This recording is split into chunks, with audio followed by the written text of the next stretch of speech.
Guys, Kyle here, Underground at Underground Card Zone, and I want to talk about steps and setup for success as a card shop, and just what I've learned that's very beneficial for me. So, I will say, for like the success that I've got to, I still don't feel like I'm where I want to be, but I mean, I have endless like hopes and dreams when it comes to this. So I want to grow it to the maximum potential, and I don't even know what that is, or what would be considered the maximum potential. But from that being said, I do want to talk about things that's definitely helped me. Number one, I want to talk about your attitude. So your attitude has a lot to do with how successful you may become, in my opinion. Like, you need to respect your customers, respect your employees, respect other businesses. It's very important to build those connections. If you're out here, like, say there's another shop 20 minutes down the road, and you're sitting there bashing them and like telling people, oh, don't play there, don't go there, just come to my shop.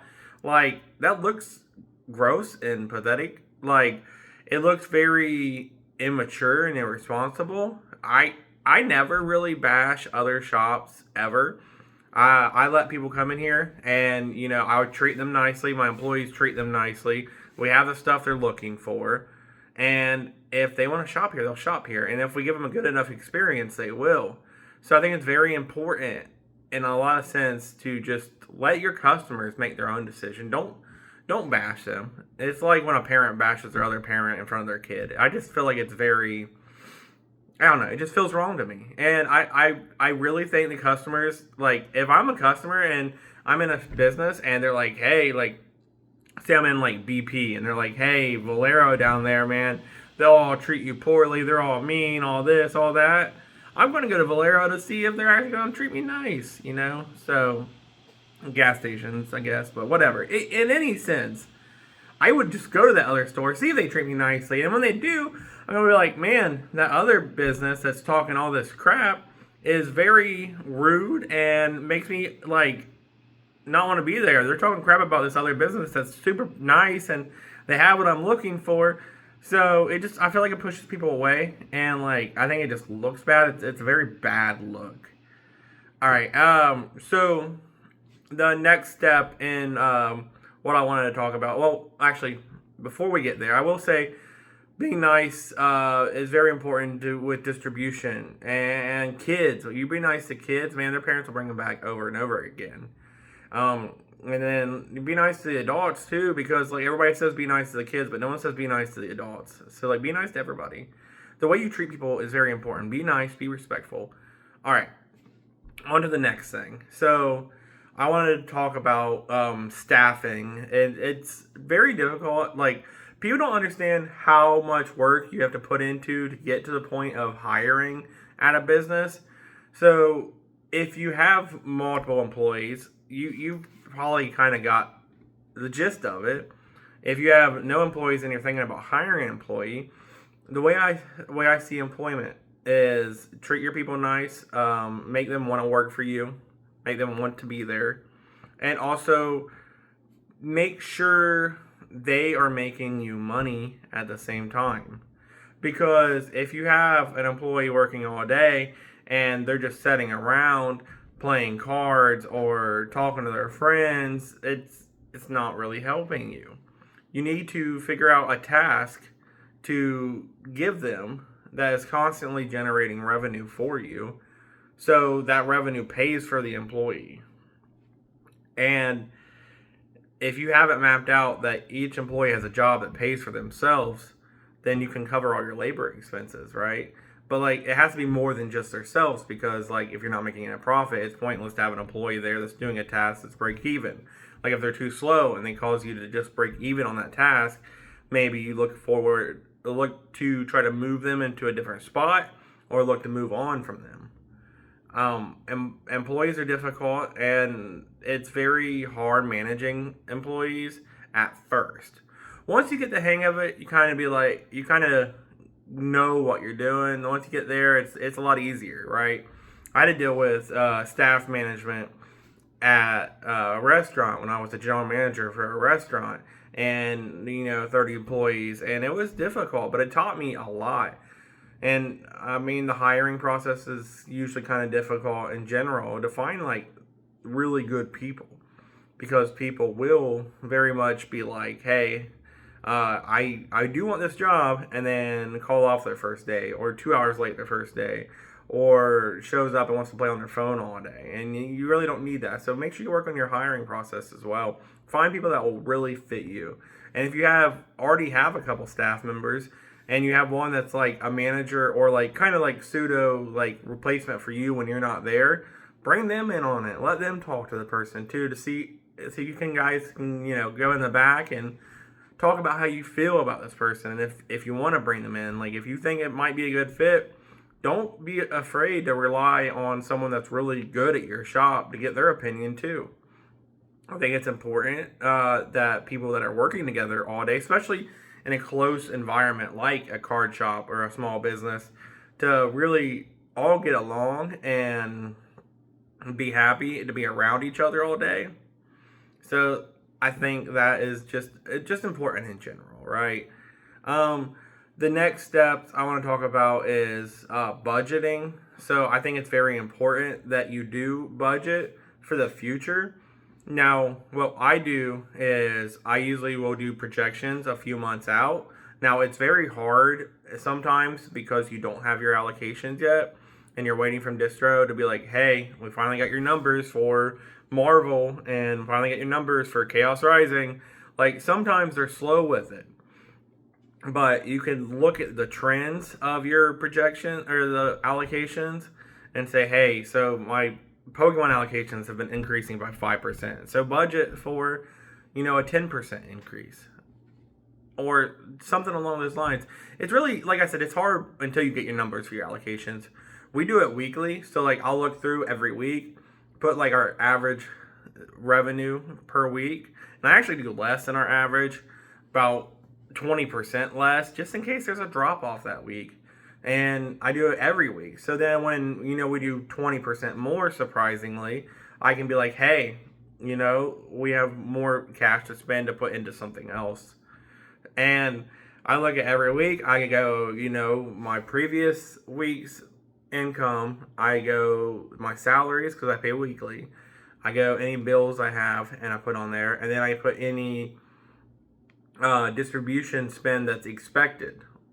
Like if there's Pokemon 10s releasing this week, or Yu-Gi-Oh boosters releasing this week, I'll put like the name of distributor, I'll put the name of the product, or like the category, like this distro Yu-Gi-Oh $2,500, something along those lines.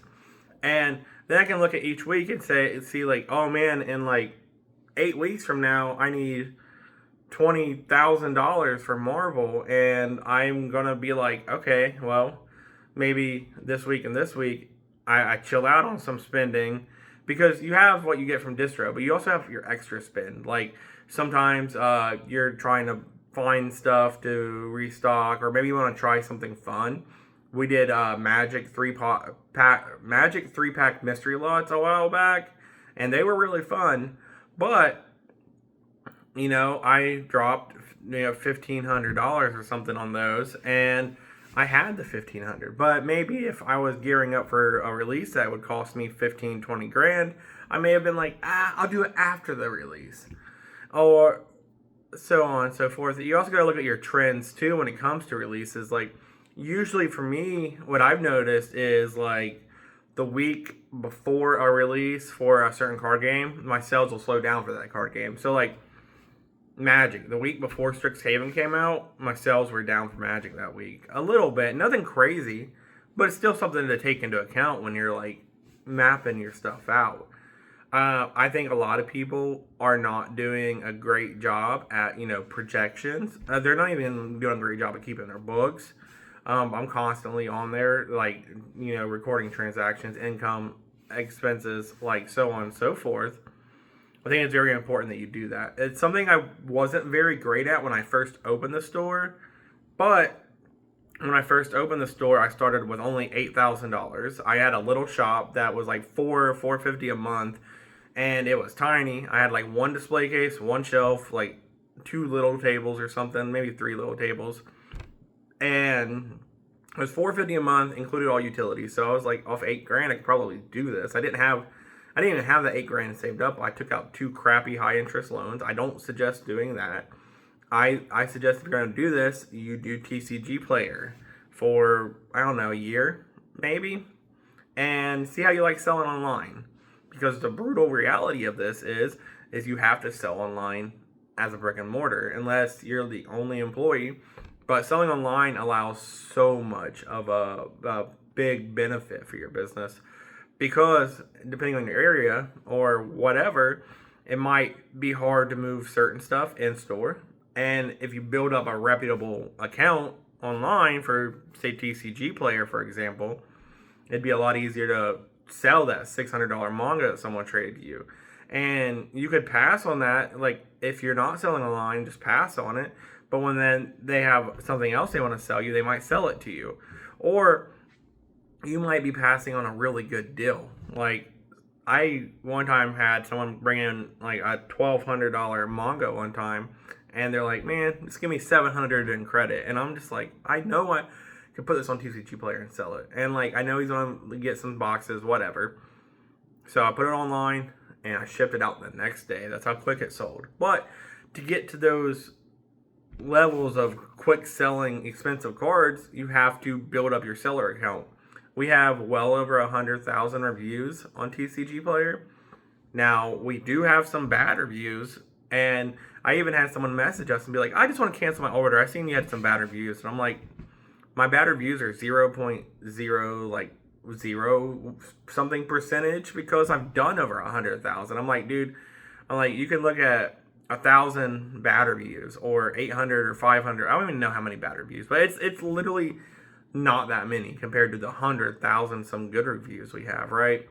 To build that, I would suggest bulk, just listing low-end singles, and you're gonna put the time into that. Build up your account, and when you build up your account and you people start seeing, 1,000, 10,000.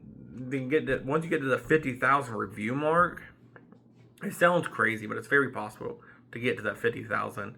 It's once you get the hang of things, you start the wheels start turning real quick. But you get to that 10,000 or that 50,000 review point, and then it's so much easier to offload your big cards or your big stuff. I've sold some big boxes on there. Well, not that big, but like $400 boxes that aren't going to move in store. And it works great. So I would suggest starting with that TCG Player account, getting the layout, understanding how to sell online. See if you really like sorting cards. See if you like organizing your stuff. See if you really can figure out a way to profit on that. And don't forget, they take out those 15% fees. It's around 15. It's closer to 17 once you're a pro store and you have the kiosk. So figure out how to buy stuff to make it profitable after those fees, because you got to factor in those fees. Once you figure out that, I think it'd be a lot easier to set up your store. I didn't start doing TCG Player till after I was open for a year, and a lot of it had to do with how little revenue or how little money I had to start the business.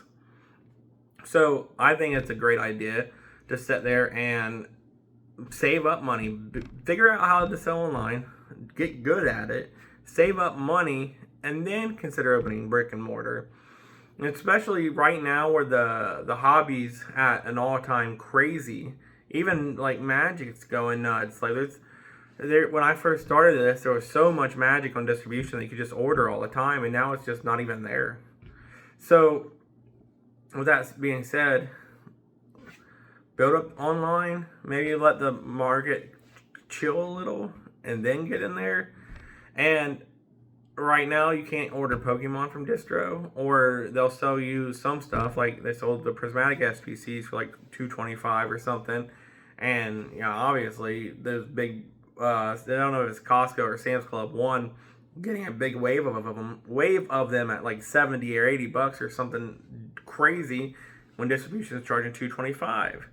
man, it's gonna be a good time to load up once the Pokemon calms down. Load up on it. I don't know when Magic's gonna calm down. I feel like Magic is in a weird hype spot. Like it's very popular. It's nothing like Pokemon, but like it's popular and it sells quick, and it's like collector boxes are way better than they used to be. So now once you get your initial wave of collector boxes from Distro, that's it.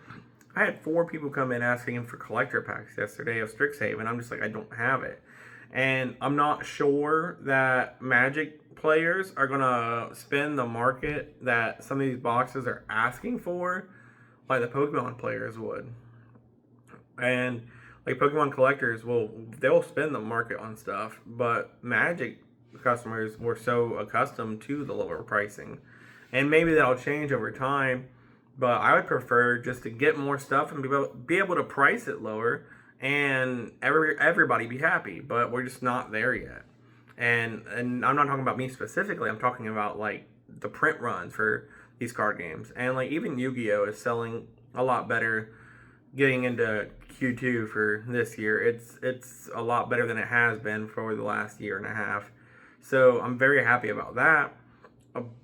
But there's a lot to this business. It's not just, hey, I set up a shop, whatever. You got to figure out what makes you successful. You got to figure out how to project your money. You got to figure out how to manage employees when you get there. Like if you're already there, really build your team, because it's like the NFL or like building a deck.